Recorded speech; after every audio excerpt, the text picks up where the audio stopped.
Hello hello. Aujourd'hui dans cette vidéo je voudrais vous expliquer comment reconnaître une couleur chaude d'une couleur froide. Alors pourquoi ça? Parce que tout simplement quand on fait un test de colorimétrie, c'est la première question qui va se poser. Est-ce qu'on est plutôt mis en valeur par les couleurs chaudes ou par les couleurs froides? Et ça, tout simplement parce que c'est cette caractéristique de la couleur, selon qu'elle soit chaude ou froide, qui va nous donner bonne ou mauvaise mine en fonction de la couleur de notre peau. C'est une couleur chaude ou une couleur froide, c'est elle qui va donc vous donner bonne ou mauvaise mine, qui va creuser les traits ou au contraire les flouter, qui va accentuer les ombres du visage ou au contraire apporter de la lumière. Donc c'est vraiment cette caractéristique qui va faire qu'on va être rayonnante ou pas. Donc c'est important de savoir distinguer les couleurs chaudes des couleurs froides.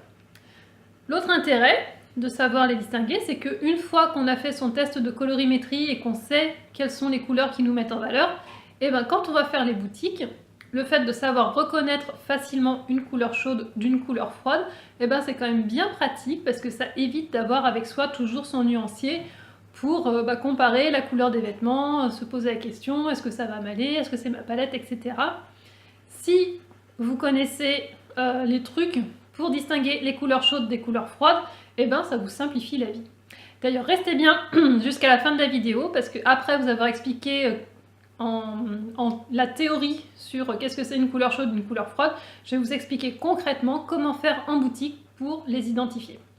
Si vous ne l'avez pas déjà fait, je vous rappelle que dans la description, vous avez un lien pour télécharger un guide qui vous permet de faire votre propre test de colorimétrie. Donc c'est un petit guide dans lequel vous trouverez les différents tissus à utiliser pour faire votre test de colorimétrie, déterminer votre saison, et vous trouverez également les nuanciers de votre palette. Alors, pour commencer, qu'est-ce que c'est une couleur chaude?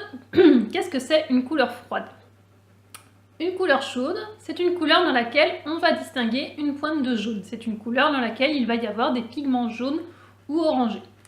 Une couleur froide, c'est une couleur dans laquelle on va distinguer une pointe de bleu, c'est-à-dire qu'il y a des pigments bleus ou grisés. Ça, c'est pour la théorie. Pour vous expliquer ça de façon plus claire et plus visuelle, je vais m'appuyer sur ce qu'on appelle le cercle chromatique. Donc sur cette image, vous voyez ce qu'on appelle un cercle chromatique, c'est la représentation qu'en a faite Johannes Itten, un des précurseurs de la théorie des couleurs. Donc les couleurs de la lumière visible, les couleurs de l'arc-en-ciel, en gros, sont réparties sur un cercle allant du violet jusqu'au rouge. Donc très schématiquement, sur ce cercle chromatique, on peut imaginer une ligne qui va séparer les couleurs qui sont plutôt jaunes des couleurs qui sont plutôt vers le bleu. Ça, c'est l'image qu'on se fait intuitivement des couleurs chaudes et des couleurs froides. D'ailleurs, j'imagine que si je vous avais posé la question « qu'est-ce que c'est une couleur chaude ?» vous m'auriez dit du rouge, et « qu'est-ce que c'est une couleur froide ?» vous m'auriez dit du bleu, très probablement. Or, c'est quand même un petit peu plus subtil que ça. Il faut savoir qu'en fait, toutes les couleurs peuvent être soit chaudes, soit froides. On peut avoir des bleus chauds, et on peut avoir des bleus froids, des rouges chauds, des rouges froids, des verts chauds, des verts froids, etc. La seule exception, c'est le orange. Le orange est toujours une couleur chaude. Donc si on développe un petit peu le cercle chromatique, on fait apparaître plus de nuances par rapport à l'image précédente. Et là, sur ce cercle, on peut distinguer plus facilement les couleurs chaudes des couleurs froides.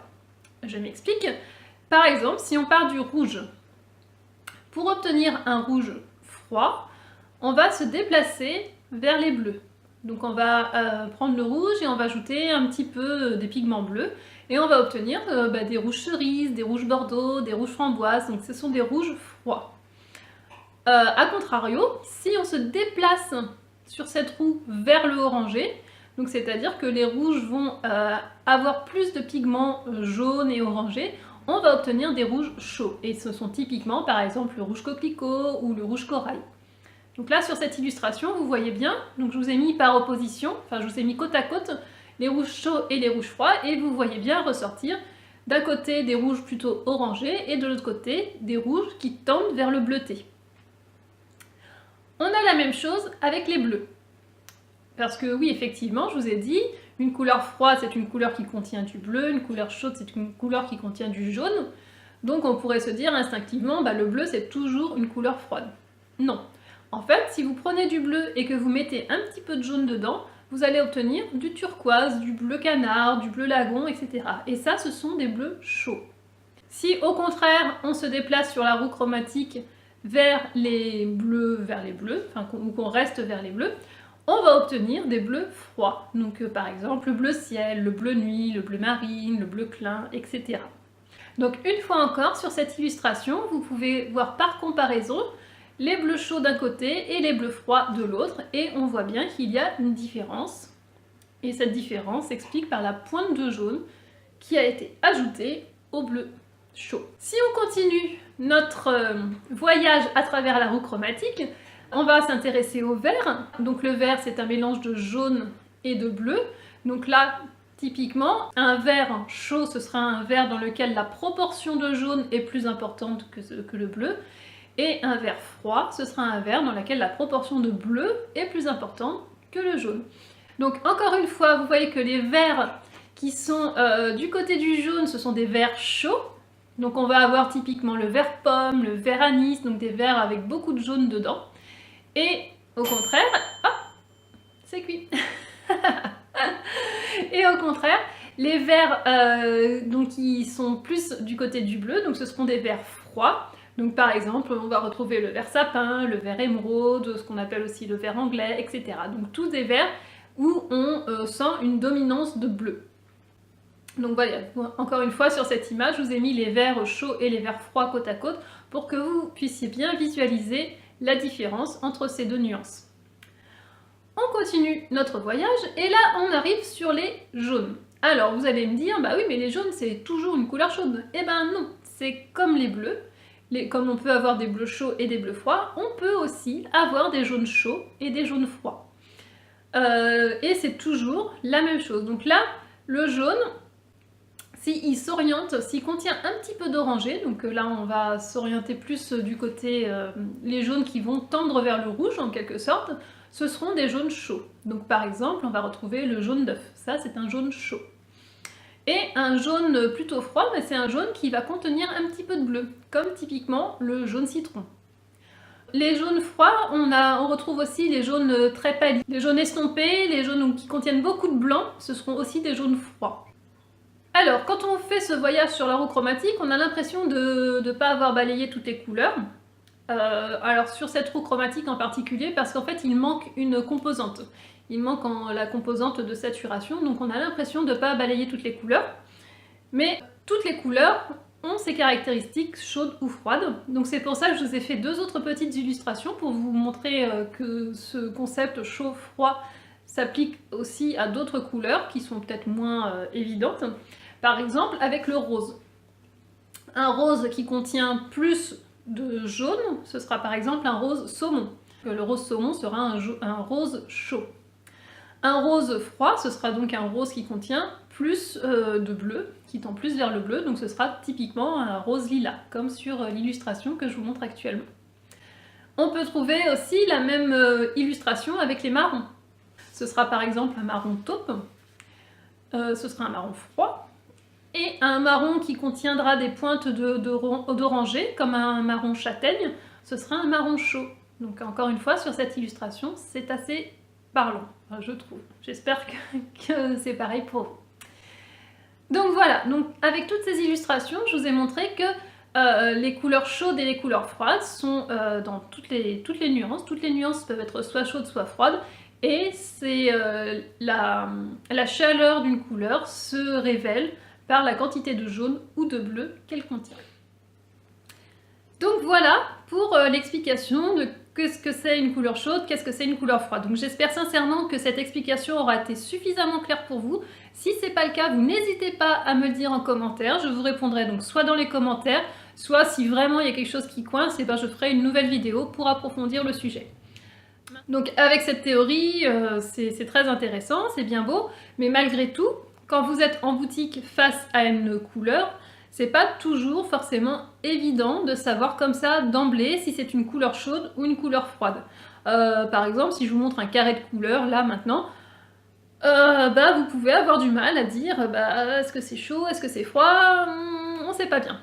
Et ben la façon la plus simple de procéder, c'est vraiment de faire comme j'ai fait tout au long de cette vidéo, quand je vous ai mis les images des couleurs chaudes et des couleurs froides, à chaque fois, je vous les ai mises par comparaison. J'ai mis d'un côté les couleurs chaudes et de l'autre côté les couleurs froides pour que vous voyiez bien, visuellement, par comparaison, les couleurs chaudes et les couleurs froides. Eh bien, en boutique, c'est pareil.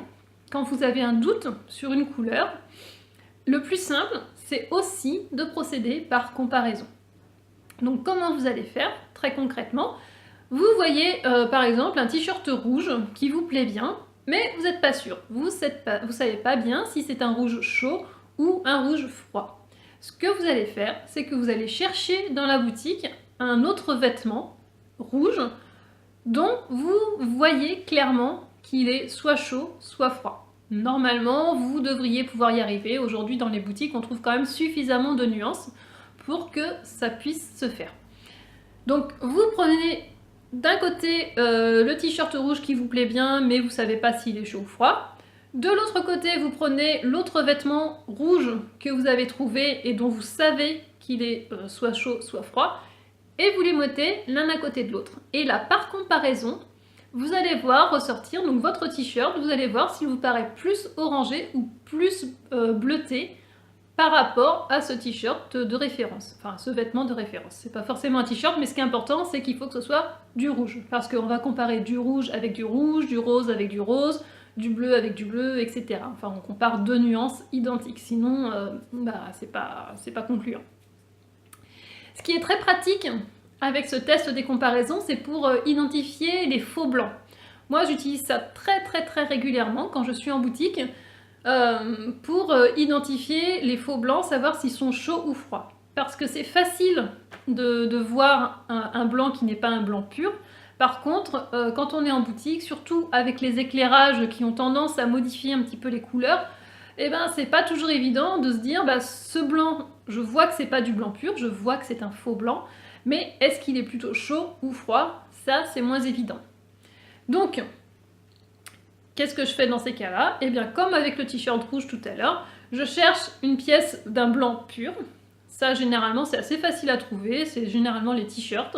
Donc, on prend un t-shirt d'un blanc pur, on pose à côté le vêtement qui est d'un faux blanc et dont on ne sait pas s'il est d'un faux blanc chaud ou froid. Et là, pareil, par comparaison, on va tout de suite voir si notre faux blanc il paraît plus jaune ou s'il paraît plus rosé, bleuté ou grisé par rapport au vrai blanc.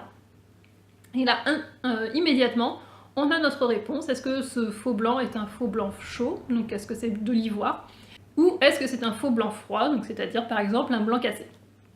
Donc j'espère qu'avec cette vidéo, la notion couleur chaude, couleur froide sera beaucoup plus claire pour vous dorénavant, que vous arriverez à identifier en boutique les couleurs chaudes et les couleurs froides, et donc à trouver celles qui vous mettent en valeur.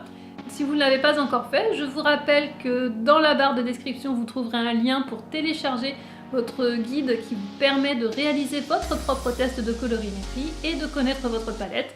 Et dans ce guide, vous trouverez également les nuanciers de toutes les saisons, et donc il y aura forcément la vôtre dans les cartes. Voilà, en attendant, n'hésitez pas à liker, à partager, à commenter cette vidéo, et moi je vous dis à très bientôt dans une prochaine vidéo. Bye bye!